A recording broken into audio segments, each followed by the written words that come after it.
Hello, everyone, and welcome back to another episode of High School Not So Much Musical. This is the second part in the two-part series with Mr. Elliot Thomas, who is a rapper in his mid-20s, who grew up in upstate New York and now has a diverse range of professions. Be sure to stay tuned for that right after this.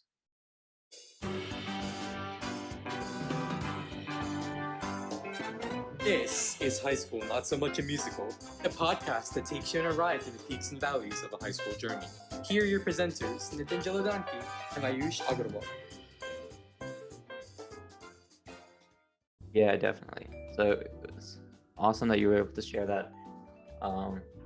Really takes a lot of courage, so thank you so much for that. Appreciate it.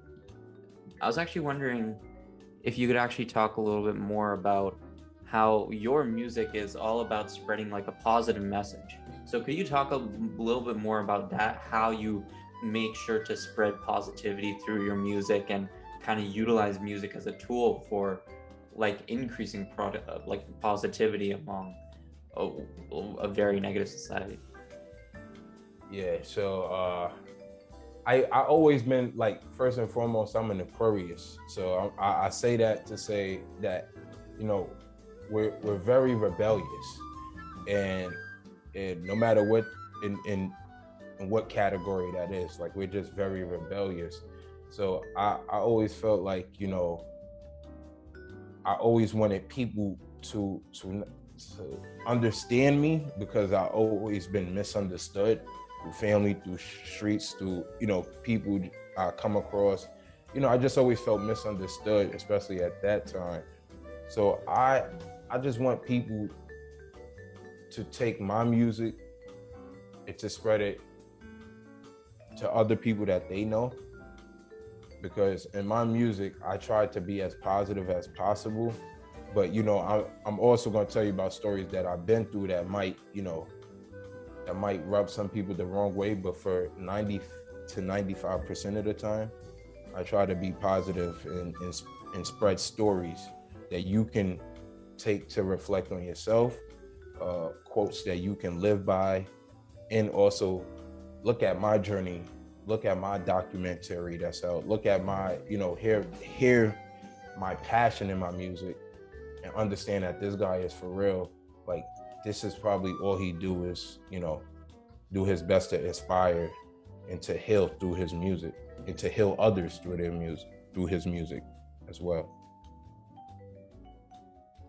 Yeah, and that's, I think, what a lot of people don't realize is, like, the more genuine you are on social media, you actually end up getting more people to kind of respect you for that, because otherwise, like, you know, I feel like we're getting to a stage in like the social media timeline where people are so sick of, you know, these like fake influencers who are kind of just like manipulating everything just to sell whatever their products or their like whatever, just doing anything possible to kind of get big essentially on social media. But Right, I agree. right, so if you could actually talk a little bit more about that, if you could talk about the current state of the social media industry, how you're kind of trying to change that by being real, being down to earth, and kind of using that to grow your audience and end up growing a much more like personal kind of audience versus just like building a giant audience right away, but none of them really have like that personal connection with you or able to relate to you, your experiences, and kind of your story, your message about positivity and kind of being real. And so what I do, well, for me, it's always a battle trying to get, you know, target new fans or get fans or whatever. But overall, for me, I would say I just stay true to myself, you know, like I stay very true to myself. Like, I've got to a point where like people come and go on your journey, no matter if you're successful or unsuccessful. And in this day and time, if your name's not a household name, it seems like it's a little bit harder to like respect your craft, what you do. You could be putting in the same work, have the same nice photos. It don't matter, because your name's not a household name. You know, I feel like majority of the world or society is not, because we're in a society that worships celebrities, right? Like worship a household name, not just be fans or like them, they worship them. like if they're you know, like if they're, you know, like God or something, right? And when I mean God, I mean like a biblical term, like you worship, right? Like a religious way. So what I do, I try to, like, you know, be versatile in my music. Not try to, I do a lot of versatile tracks, and whoever gravitates to it, I appreciate them. But it's always a battle, and it's always a up and down, you know, struggle trying to get people to understand, because especially when it comes to rap, like people thinks automatically drugs, guns, you know, all the negativity of it, because that's what's that's the commercial music of rap, especially now. So what I try to do is, like, I try to market to people by through different ads, through different you know, campaigns that I try to use to see if it works, to try to get people to you know, to see that, all right, this guy is trying his best to catch my attention, but in a genuine way, because he's being true to himself. He's not like spamming me with like, hey, check this out, or hey, this and that. Like, where it's just so obvious that you don't really care for the actual person. You care for them just to listen to your music. Like, you don't engage with them. And even if you don't get no engagement back from those people, you can't expect a you from another person. So you know, you got to have strong introduction, and you just got to let the chips fall where they lay, you know. You just got to live with the results, and then try new strategic ways, you know, especially now with the algorithm. It's so hard to, you know, even if you're a versatile artist, it's still hard to, like, you know, reach out to certain you know, to certain genres, even if that song is in that genre. I just say, for me, I just try to engage with my followers or whoever's following me by commenting, liking their posts, you know, actually, you know, like, give them a nice few sentences in their DM, and check up on them. You know, I'm one of those people. I'd be like, hey, how you been? Hey, you know, like if I actually care. Not saying I don't care, because I really do care, but like I'll just stay true to myself if I'm talking to a friend or a colleague that I'm very close with. You know, you gotta stay authentic, no matter the results. Still stay authentic, and you'll see your audience grow. You know, it's take forever. Even look at my journey. Some journeys take longer than others. You just gotta just try different strategic ways, but just don't, and stay true to yourself while doing it. See, that's where people go wrong now.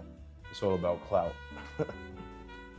Yeah, definitely. And that's great to hear, to see like how much you're trying to engage with your audience and essentially kind of become friends with them, right? Because people want to Right. be around like somebody who has a really good personality and is trying to like uplift them, not, which is what you talked about positivity earlier, not somebody, you know, who's kind of like social media has like the tendency to portray all the good about somebody, so that way when people look at, you know, whatever that person's feed, they think, oh wow, this person's like life is like completely perfect, like they have whatever, the perfect body, like they have a girlfriend or whatever, they're super happy, and they have a lot of money, whereas like you look at my life and, oh wow, I'm in shambles compared to this person.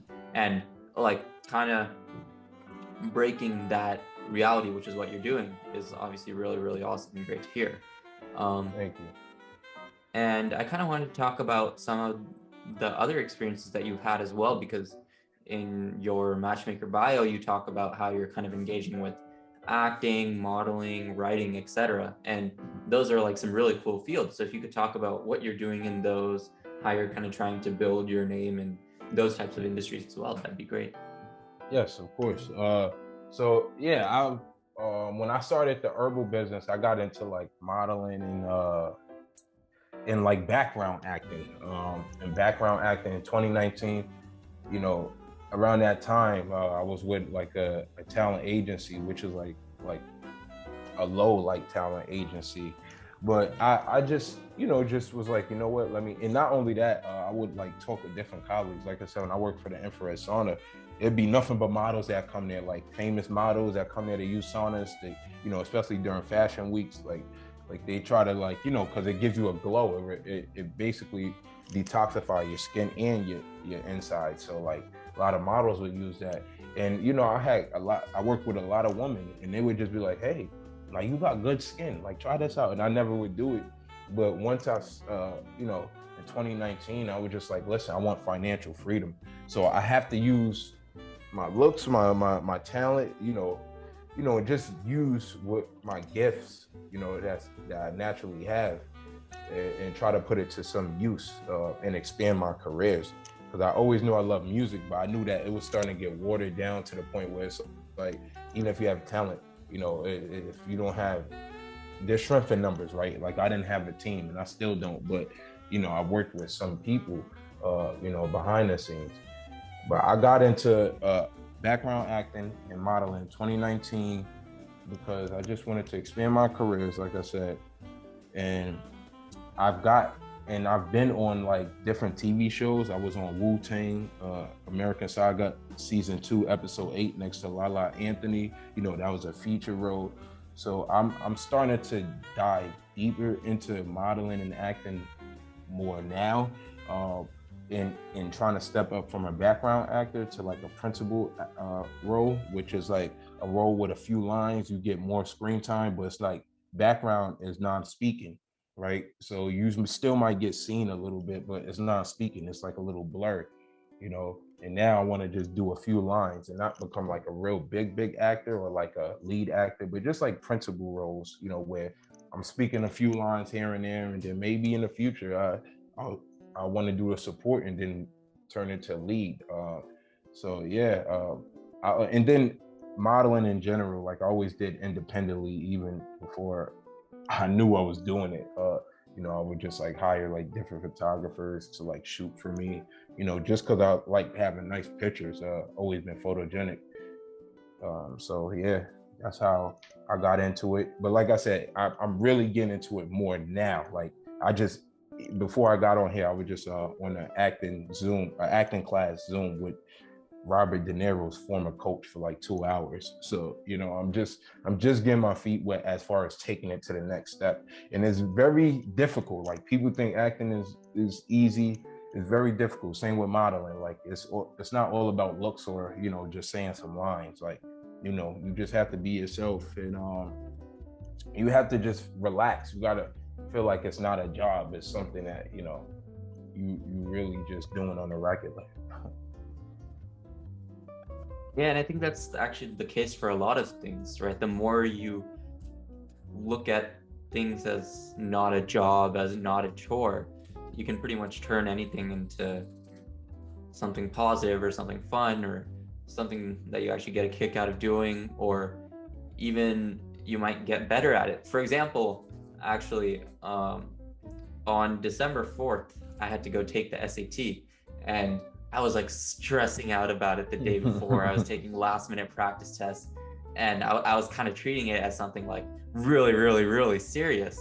And right. I ended up like not doing so well because like I was so stressed about it. I didn't right. treat it as something that was really natural. But 2 weeks later, I went and retook it, and literally the day before, I think for like 5 or 6 hours, I was watching like like cycling trick shot videos or whatever, like where they go like 360 loops, etc.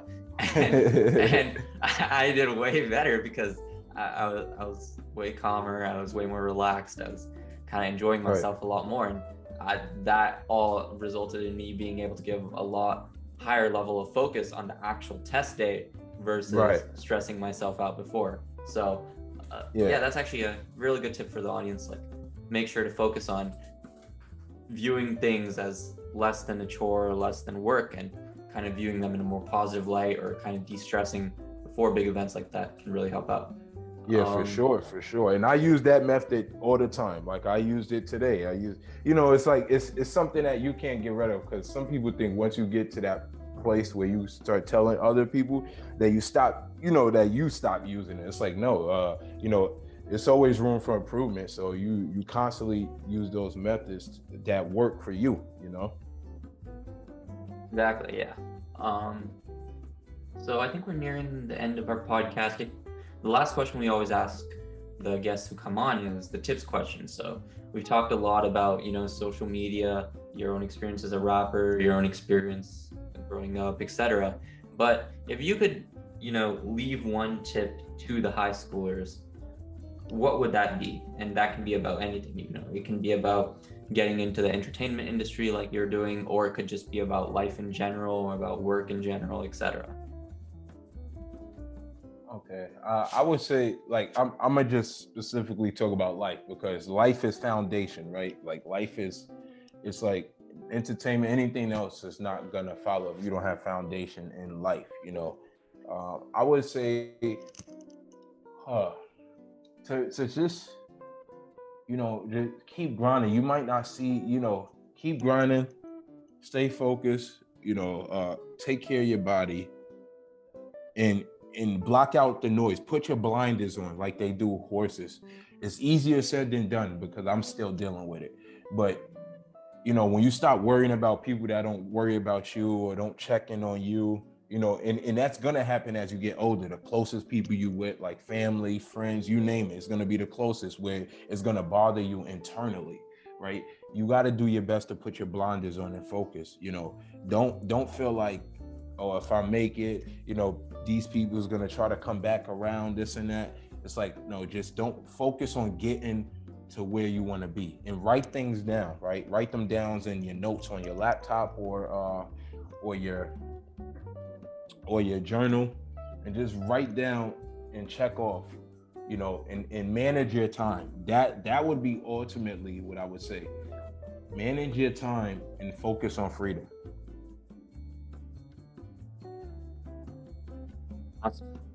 That's a great tip. And yeah, especially to like a lot of the high schoolers, you're kind of like gaming your life away. If you really enjoy gaming, then by all means go for it. But if you're kind of just doing it to pass time, then don't, because these Right. are the years in life where you can really kind of live your life out, essentially, because Right. yeah. Yeah, Yep. especially now in this technology world, especially where you guys are at, in Silicon Valley. It's like technology is taking up to the point. Even me, I'm a millennial, but I'm not a new millennial, and it's still like, even for me as a regular millennial, I'm like still trying to catch up, and I'm like, man, I feel like an old person, So it's one of those things where it's like time management is so important, and I didn't realize that till later on. Like a lot of times I wasted time, or not wasted time, but I was so bored while being homeless, didn't do enough, and I was like, man, I could have been reading on this, man, I could have been doing that, So time management is very important, because once you get to your 20s, especially once you start getting into your prime, like 23, 24 years old, really 24, because your prime years is from 24 through 28 of your life. I would say that's when it really start hitting you, especially, if you're not in the best circumstance or environment as it is. You start feeling like your life is drifting as other people's getting older, as you're getting older. And, and people start separating, like naturally, like the universe will start separating people away from you, so you can build your own team and surrounding, with your goals and what you want to accomplish. So yeah, that's what I say, focus on freedom, because once you're financially free, the stress of finances, the level becomes a little lower, as far as like when it comes to like homes, food, and the essential things. Those things start to become less of stress financially, then you can do whatever, right? And what I mean by that is, like, if you want to take a flight somewhere and just want to do it just for your own therapy, right? If you want to go to like a lake or something, or like one of the beaches on the other side of the country, you don't have to worry about that. You will have the freedom to do so, So I'll say focus on freedom and managing your time, and strive for what you want. like LeBron, like he's strive for greatness, man. And I always took that, even when I was in high school, I always took that as something, it's earned, not given. Strive for greatness, but also manage your time, and pick who truly earns your time when you have a little downtime, you know. So yeah, that's what I would ultimately say. Focus on freedom, uh, time management, and putting your blinders on. And it goes for anybody in any type of community or culture. That's just the main thing you could do, is just try to focus on building your empire or continuing the empire that was, left for you behind. Use your inheritance to, for positivity to the best of your ability. Awesome. Thank you so much for coming on our podcast, Elliot. And to our listeners, be sure to stay tuned for future episodes. Thank you, everyone, and see you next time. Bye. Peace. Thank you so much for joining us on this episode of High School Not So Much a Musical, and a big thank you to Mr. Rooney once again. That's our show for today. Now roll the credits. High School Not So Much a Musical is hosted by Ayush Agarwal and Nitin Jaladanki. Narration by Samhit Padala. Music from Louis Luong Relaxation Cafe, Tune Pocket, and Infraction. If you like the show, please recommend it to your friends and family. Thank you for listening, and see you next time.